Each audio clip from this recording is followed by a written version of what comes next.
திமுக கூட்டணியும் மதசார்பற்ற முற்போக்கு கூட்டணியும் காட்டுமன்னார்கோயில் சட்டமன்ற தொகுதியில் என்னை அண்ணன் திருமா அவர்கள் விடுதலை சிறுத்தைகளின் சார்பாக வேட்பாளராக அறிமுகம் செய்துள்ளார்.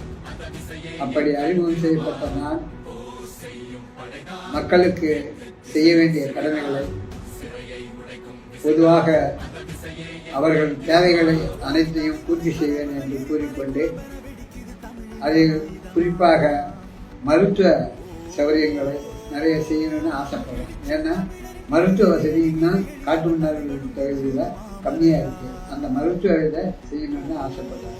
அது இல்லாமல் சாலை வசதி, தூர்வாரல், ஏரி தூர்வாரல் வசதி மற்றும் குடிநீர் வசதி இவைகளை செய்துதர முதன்மையாக நான் பாடுபடுகிறேன். அது மட்டுமல்லாமல் சமுதாய மக்கள் அனைவரும் ஒன்றோடு இணைந்து நலமுடன் வாழ சமத்துவமாக அவர்களோடு நான் பயணித்தேன்.